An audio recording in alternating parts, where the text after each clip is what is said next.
राधे राधे प्यारे भक्तों, शाम सदा शिव चैनल में आप सभी का स्वागत है। आज हम आपके लिए लेकर आए हैं पौष मास अध्याय 7। तो आइए सुनते हैं। पौष मास की मधुर कहानी सत्य धर्म की है निशानी। 7वें दिन की कथा सुनाए, आस्था का निर्देश फैलाए। ओम भास्कर नमे, हरे कृष्णाय। आप सभी का दिन शुभ। और इससे पहले की कथा सुनने के लिए आप सभी को बहुत बहुत आभार। आज सुनेंगे आगे की कथा। आज का महात्म सुनाने से पहले आपको धंधाबाई की एक कहानी सुनाते हैं। आशा करती हूँ कि आपको ये कहानी अच्छी लगेगी।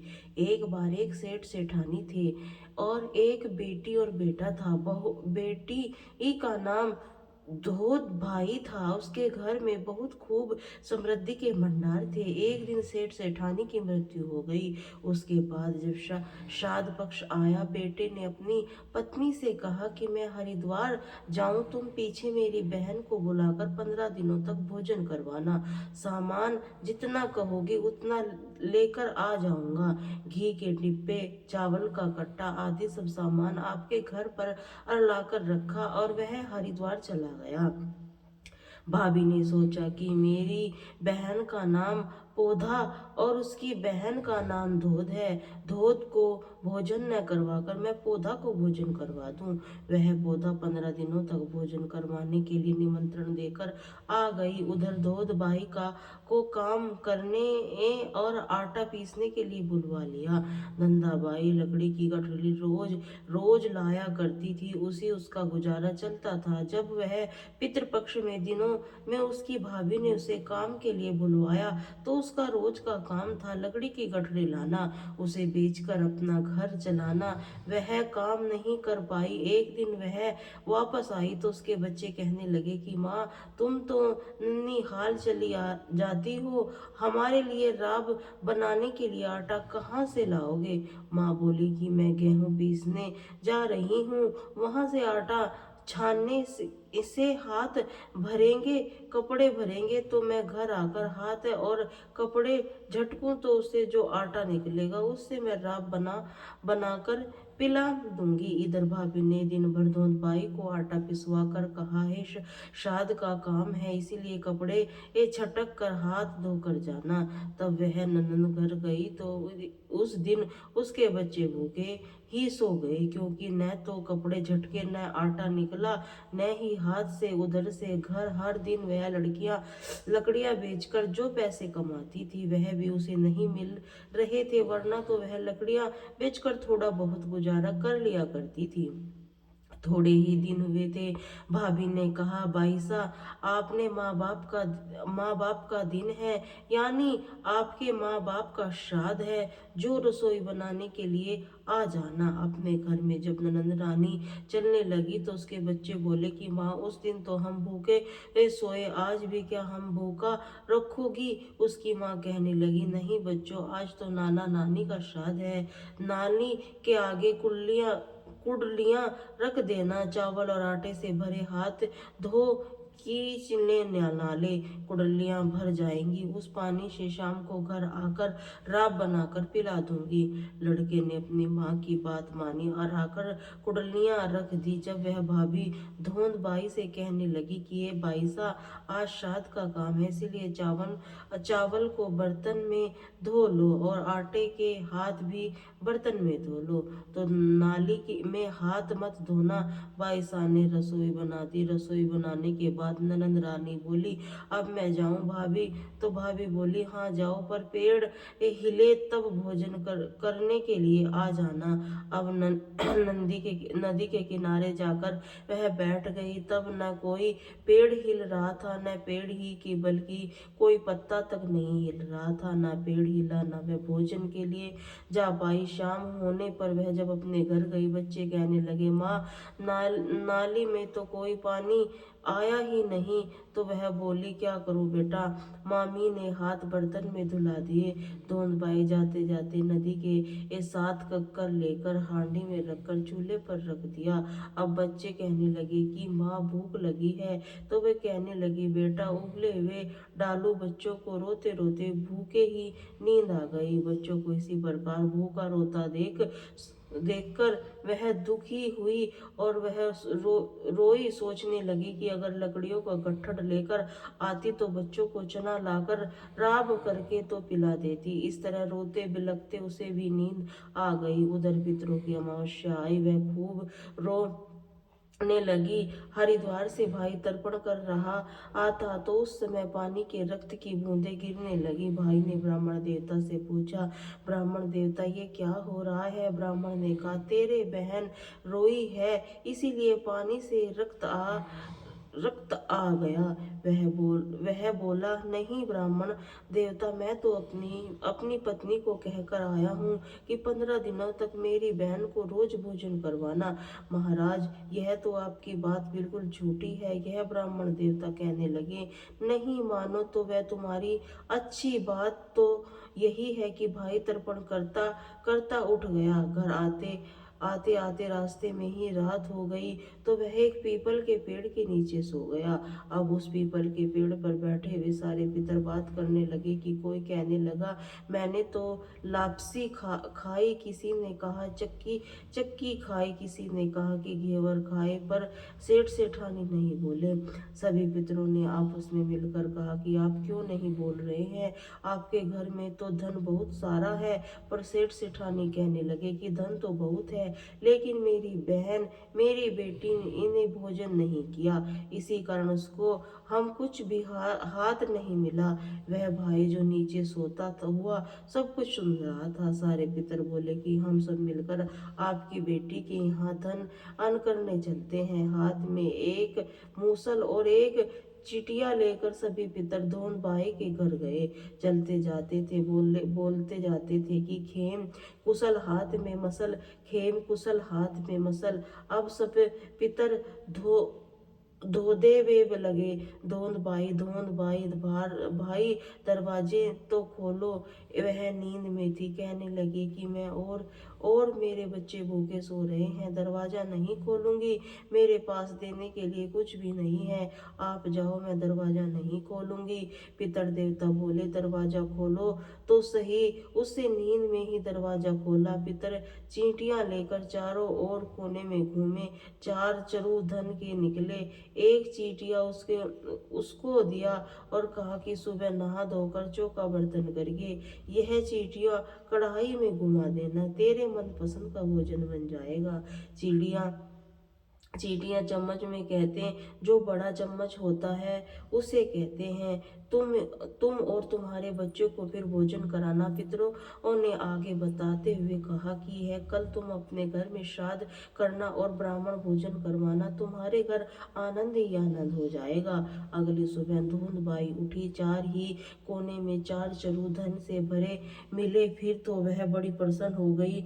नहा धोकर जल्दी जल्दी चौका बर्तन किया, नहा धोकर कढ़ाई में एक चम्मच घुमाया तो 32 सालाना और 36 भोजन हो गए। फिर तो स्वयं और बच्चों को भोजन किया। मन में सोचा कि पितरों ने कहा आज श्राद्ध करना, नान श्राद्ध के पीहर वालों का भोजन करवाना जरूरी है। फिर तो वह भाई भाभी को भोजन करने पर निमंत्रण देने गई। उधर तब उसका भाई भी घर पहुंच चुका था। उसके घर पहुंचकर अर्धोता बाई कहने लगी कि भाभी, आज मैं नान श्राद्ध कर रही हूँ, आप मेरे घर पर भोजन करने के लिए जरूर आना। भाभी ने कहा, हाँ हाँ आ जाऊंगी, लेकिन मैं अकेली नहीं हूँ, मेरे तो बहुत बड़ा परिवार है। ननद रानी कहने लगी, भाभी ऐसा आप सभी को लेकर आना। तब नान श्राद्ध के लिए भाभी ने अपने पीहर वालों को भी सबको निमंत्रण दे दिया और कहने लगे कि चलो खाना खाने चलो। कल तो वह भूख से मर रही थी, लेकिन आज सभी को खाने के लिए न्योता देकर गई है। भोजन नहीं कराएगी तो मेला देखकर तो कम से कम आ जाएंगे। उधर धूत भाई ने जैसा जैसा पितरों ने कहा था वैसे वैसे कढ़ाई में एक चम्मच घुमा दिए। खूब सारा भोजन, तरह तरह के पकवान बन गए। अब तो भाभी को खूब बड़े परिवार के साथ घर पर पहुंच गई और भाभी के साथ उनके परिवार वालों को खूब भरपेट भोजन किया।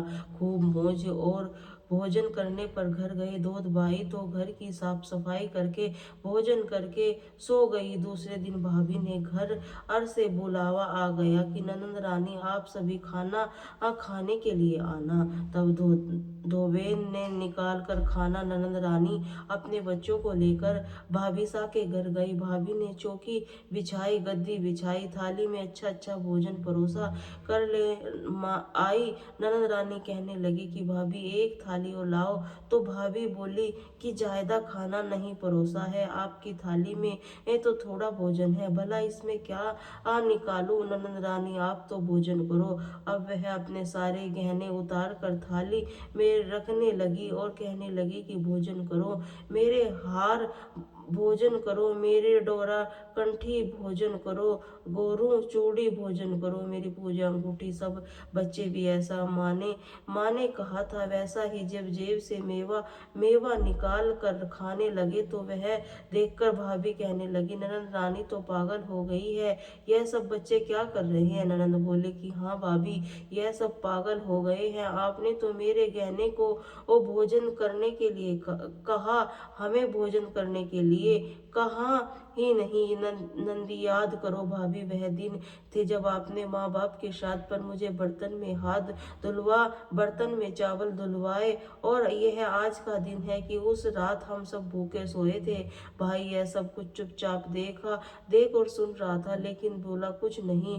ननद रानी अपने घर चली गई। पीछे से भाई अपनी पत्नी से कहने लगा तेरे पिता तेरे घर तो आग लग गई, कुछ ना कुछ डाल कर दे खाने के लिए। उसने घर में तो दाना तक नहीं बचा, पहनने के लिए कपड़े भी नहीं बचे, जरा मैं दाना पानी पहुंचा तो जाऊं। भाभी ने सुना तो वह बोली गाड़ी लाओ उसमें से सारा सामान भरवा दूं, मेरे पिता के घर में कुछ भी नहीं बचा, न जाने और न भूखे प्यासे कैसे रह रहे होंगे। तो गेहूं की बोरी ऊपर घी की चरी, गुड़ घी भेलिया, बहुत सारे कपड़े रख दिए, हीरो की कुंडलियां भरकर अपने बेटे को दिया कि जाओ और नानी जी को देकर आना, अगले उसके अलावा और किसी को मत देना। अब गाड़ी लेकर भाई दोंद भाई के घर गया। रास्ते में बेटे ने कहा पिताजी यह तो दोंद बुआ का घर आया है, मेरा ननिहाल तो नहीं आया। लेकिन जब तक भाई ने अपनी बहन के घर का दरवाजा खटखटाया, बहन ने कहा कि बहन दरवाजा खोलो मुझे प्यास लगी है। बहन ने दरवाजा खोला तो भाई ने गाड़ी से में भरा हुआ सामान बहन के घर पर खाली कर दिया।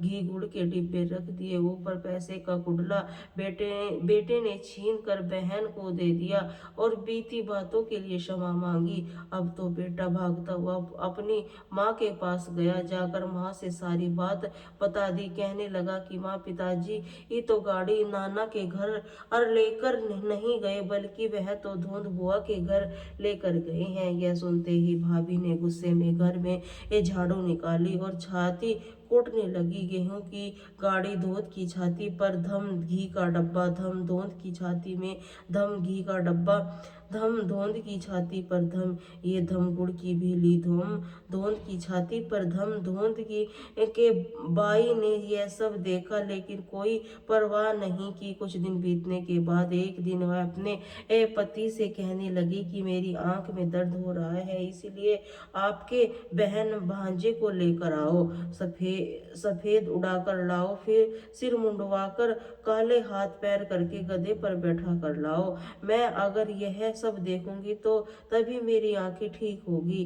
वह कम नहीं था, वह अपनी बहन के घर जाकर अपनी ससुराल में जाकर बैठ गया और बड़ा उदास होकर लेट गया। वह सभी पूछने लगे कि आज कुंवर साहब कैसे आए और इतना उदास क्यों हो। तब वह कहने लगा कि क्या बताऊं, आपकी बेटी की आंख में दर्द हो रहा है, उसने कहा है कि मेरे भाई मेरे पिता को काला हाथ पैर करके सिर मुंडवाकर सफेद कपड़ा उड़ाकर गधे के ऊपर बिठाकर गाजे बाजे के साथ लाओ, तभी मेरी आंख ठीक होगी। अब वह सभी तैयार होकर गधे के ऊपर बैठकर गाजे बाजे से रवाना हो गए। गाजे बाजे की आवाज सुनकर वह जल्दी से उठकर घर के बाहर आई तो भाई कहने लगा देख बदा की चेरी, अम्मा तेरी मेरी यह देखकर अब तो बड़ी दुखी हुई, लेकिन इतना सब कुछ होने के बाद भी वह चुप नहीं रही।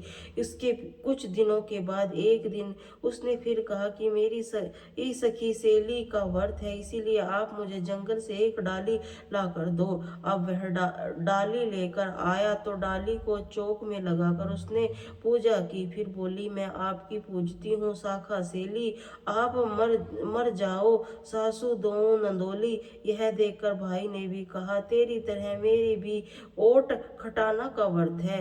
वह दिन भर कर रहा है, फिर जंगल से डाली लाया, अपनी पत्नी की तरह चौक में लगाकर कहने लगा, आपको पूछता हूँ खटाला, मरना ससुर दोए साला। उसकी पत्नी बोली, अरे आप मेरे बाप भाई को क्यों मार रहे हो?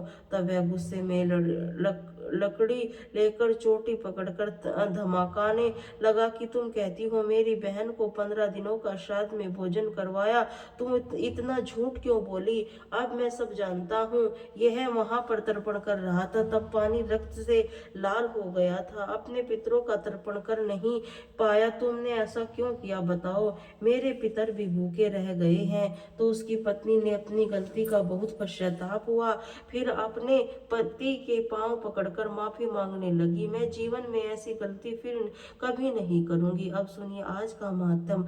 आज के इस वीडियो में आप सुनेंगे ब्रह्मा जी द्वारा माली सुहाली की सूर्य दे कवच स्रोत प्रति सूर्य देव कृपा उन दोनों का निरोग होने का वर्णन। तर्थ नारद जी पूछने लगे। नारायण जी बोले, हे नारद, सूर्य देव का पूजन कर्म और संपूर्ण पापों को व्याधियों का विमुख करने वाला कवच स्रोत का वर्णन कहता हूँ। सुनो, जब माली सुमाली यह दोनों दैत्य व्याधिग्रस्त हो गए, बीमारी से ग्रस्त हो गए, तब उन्होंने सुमति करने के लिए शिव मंत्र प्रदान करने पर ब्रह्मा जी का स्मरण किया। ब्रह्मा जी ने वैकुंठ में जाकर कमलापति श्री विष्णु से पूछा।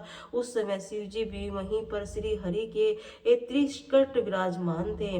वहां ब्रह्मा जी बोले, हरे हरे माली और सुमाली दोनों दैत्य व्याधिग्रस्त हो गए हैं, इसीलिए उनके रोग का विनाश कौन सा उपाय है, यह बतलाइए। श्री विष्णु ने कहा, ब्राह्मण वे दोनों पुष्कर में जाकर वर्ष भर तक मेरे अंशभूत व्याधि हंसता सूर्य देव की सेवा करे, इससे वे रोग मुक्त हो जाएंगे। शंकर जी ने कहा, हे जगदीश्वर, उन दोनों का रोग नाशक मातम सूर्य का स्रोत कवच मंत्र कल्प तरु के समान है, प्रदान कीजिए। ब्राह्मण स्वयं तो हरि संपदा प्रदान करने वाले सूर्य रोग नाशक, जिसका जो विषय है वो अपने विषय में यह दोनों संपत्ति प्रदान है। इसी प्रकार विष्णु शिव जी की अनुमति पाकर ब्रह्मा जी उस दैत्य के घर गए। दैत्यों ने उन्हें प्रणाम करके कुशल समाचार पूछा, बैठने के लिए आसन दिया। उन दैत्यों का शरीर गल रहा था, उसमें एक दुर्गंध आ रही थी। आहार रहित होने के कारण वे चलने फिरने में भी असमर्थ हो गए थे। तब वह स्वयं दयालु ब्रह्मा जी ने उन दोनों से कहा। ब्रह्मा जी बोले, हे सतो, तुम दोनों कवच स्रोत पूजा की विधि का क्रम ग्रहण करके पुष्कर में जाओ और वहां विनम्र भाव से सूर्य देव का भजन करो। उन दोनों ने कहा, हे ब्राह्मण, किस विधि से, किस मंत्र से हम सूर्य देव का भजन अन्न करें? उनका स्रोत कौन सा है और कवच क्या है, हमें प्रदान कीजिए। तब ब्रह्मा जी ने कहा, वत्स, महात्रिकाल स्नान करके इस मंत्र को भक्ति पूर्वक भास्कर की भली भांति सेवा करने पर तुम लोग निरोग हो जाओगे। इस मंत्र इस प्रकार से, ओम ह्रीं नमो भगवते सूर्यात परात्मने स्वाहा। इस मंत्र को सावधान तथा सूर्य देव का पूजन करके उन्हें भक्ति पूर्वक 16 उपहार प्रदान करना चाहिए कि पूरे वंश भर तक अर होगा। इससे तुम लोग निश्चय ही रोग मुक्त हो जाओगे। पूर्व काल में अहिल्या का हरण करने के कारण गौतम के श्राप से जब देवराज इंद्र के शरीर में शस्त्र भंग हो गए थे, सब संकट काल में ही बृहस्पति जी ने प्रेम पूर्वक पाप इंद्र युक्त कर कवच किया था। उसी पूर्व सूर्य कवच में तुम लोगों को प्रदान करता हूँ। बृहस्पति जी ने कहा, इंद्र सुनो, उस परम अद्भुत कवच का वर्णन करता हूँ जिसे धारण करके मुनि गण पवित्र होकर भारतवर्ष में जीवित मुक्त हो गए हैं। इस कवच को धारण करने वाले त्रिकट व्याधि भग से मारे उसी प्रकार नहीं जाती है। इसे अगरुड़ देखकर सांप दूर भाग जाते हैं। इसी निश्चय को जो गुरु भक्त और सद ही बोलना चाहिए। तुरंत ही उसके दूसरे दुष्ट स्वभाव वाले शिष्य को देखा, वह मृत्यु प्रदान प्राप्त हो जाता है। जगत विलक्षण कवच को प्रजापति ऋषि ने गायत्री छंद है। सोम सूर्य देवता व्याधि नाश सौंदर्य के लिए इसका विनियोग किया जाता है। यह सार स्वरूप कवच तत्काल ही पवित्र करने वाला संपूर्ण पापों का विनाशक है। ह्रीं ओम क्लीं षट सूर्याय स्वाहा मेरे मस्तक की रक्षा करे। उपयुक्त अष्टादक्षा सर मंत्र सदा मेरे कपाल को बचाए। ओम ह्रीं ह्रीं शंग श्री सूर्याय स्वाहा मेरी नासिक सुरक्षित रखे। सूर्य मेरे नेत्रों को विरक्त नत्व करके होठों को नींद कर दांतों की रक्षा करे। प्रचंड मेरे दंड स्थल का मारतंड कानों का मेहर स्कंद और पूज जंगा का सदा पालन करे। रवि मेरे वक्त स्थल की, सूर्य देव मेरी नाभि की और सर्व देव नमस्कृत कंकाल सदा मेरे देख रेख करे। वन हाथों को प्रभाकर पैरों को सार्थक सली विभाकर मेरे सारे शरीर का निरंतर सुरक्षित रखे। वस्तु का यह जगत विलक्षण नाम कवच अत्यंत मनोहर त्रिलोकी पर परम दुर्लभ है। इसे तुम्हें बतला दिया है। पूर्व काल में पुरत पुष्कर क्षेत्र में प्रसन्न होकर मुनि को दिया था, वही मैं तुम्हें दे रहा हूँ। इसे जिस किसी को मत देना। इस कवच की कृपा से तुम्हारा रोग नष्ट हो जाएगा और तुम निरोग श्री संपन्न हो जाओगे। इससे सोम नहीं है कि 1,00,000 वर्ष तक हविष्य भोजन से मनुष्य को जो फल मिलता है, वह फल निश्चय ही इस कवच को धारण और प्राप्त हो जाता है। इस कवच को जाने बिना मूर्ख सूर्य भक्ति करता है, उसे 10,00,000 जप करने पर भी मंत्र सिद्धि नहीं प्राप्त होती। ब्रह्मा जी ने कहा, वस्तु इस कवच को धारण करके सूर्य देव की स्तुति करके तुम लोग रोग मुक्त हो जाओगे। निश्चय इसी वस्तु मैंने तुम्हें स्तर राज वर्णन किया है, गोपनीय से भी परम गोपनीय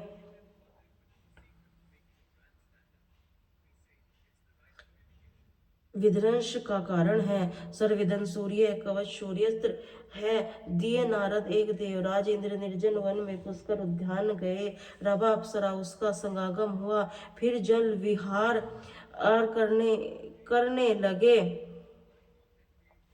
पुष्प इंद्र से लेकर मुनिवर्त और भगवान श्री हरि के समान पराक्रमी होता हुआ भी भगवान इंद्र को सभी भ्रष्ट देकर रभा उन्होंने छोड़कर स्वर्ग चली गई। गजराज इंद्र साथ विहार करने लगा। उस वन में से बहुत बचे। उसी समय श्री हरि ने हाथी का मस्तक काटकर बालक गणेश के सर पर लगा कर दिया। गजराज ने मुख लगा प्रसंग उन्होंने सुना दिया। इसके श्रवण से आप सभी नष्ट हो जाते हैं, क्या सुनना चाहते हैं? सो नारद जी ने पूछा, प्रभु किस श्राप के कारण सभी देवता और भ्रष्ट हो गए थे? पूर्ण किस प्रकार उन्होंने जगत जननी कमला को प्राप्त किया था? समय महेंद्र, क्या आप परम दुर्लभ गोपनीय रहस्य को भी बताने की कृपा कीजिए।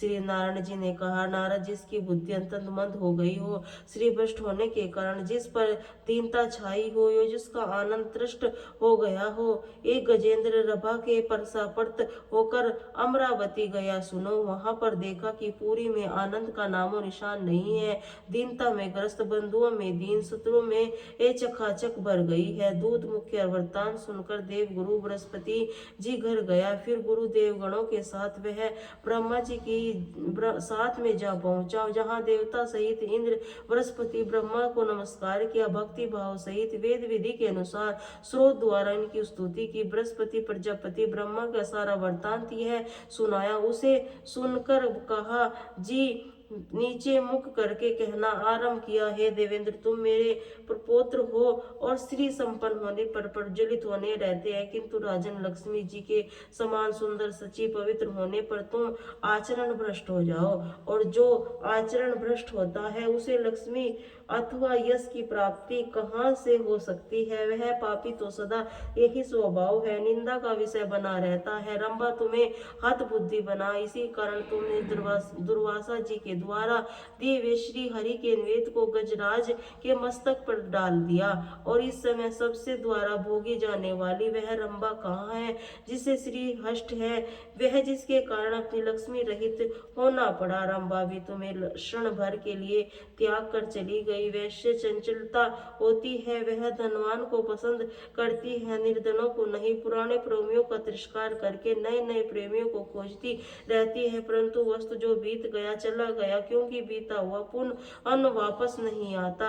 आज लक्ष्मी जी की प्राप्ति हेतु पूर्वक नारायण का भजन करो। इतना कहकर नारायण परायण ब्रह्मा के इंद्र जगत सृष्टांग श्रोत कवच मंत्र दिया। इंद्र देवता गुरु के साथ पुष्कर में जाकर अपने अभीत मंत्र का जप करने लगे। कवच ग्रहण करके उसके द्वारा श्री हरि स्तुति में लीन हुए। इसी प्रकार पुण्यदायक शुभ भारतवर्ष में 1 वर्ष तक निहार रहकर लक्ष्मी की प्राप्ति हेतु उन्होंने लक्ष्मीपति की सेवा की। तब हरि ने प्रकट होकर देवराज इंद्र को मनवांचित वर और लक्ष्मी जी के श्रोत का कवच और ऐश्वर्य वर्धक मंत्र प्राप्त किया। मुने यह सब देखकर श्री हरि तो वैकुंठ को चले गए। इंद्र और क्षीर सागर तक पहुंचे। वहां उन्होंने कवच धारण कर श्रोत द्वारा स्तुति करे लक्ष्मी को प्राप्त किया। फिर देवराज इंद्र ने शत्रु को जीतकर अमरावती को अपने अधिकार में कर लिया। सभी प्रकार देवता एक एक करके इच्छित स्थान को प्रभा नारद जी से पूछा। हरि अंश में उत्पन्न हुए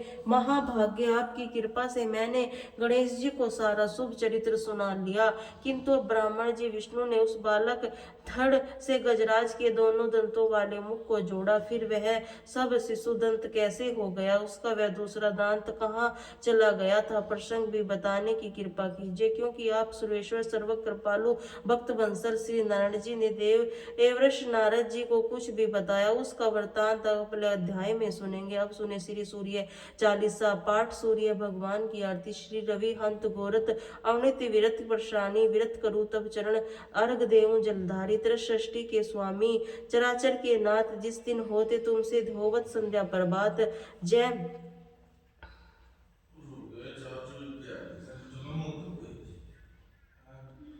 तुम हो होवत संध्या प्रभात। जय भगवान सूर तमसा घर में दिन पर शुभकारी। तुम हो सृष्टि नेत्र स्वरूपा त्रिगुण धारी। त्रेत स्वरूपा तुम हो कर्ता पालन। संगार भवत चतुर्दश संचालक। सुंदर वर्धन चतुर्दशी धारी। रसम रथी तुम गमन विहारी। चक्र शक्र अरु श्वेत कमल धरवर।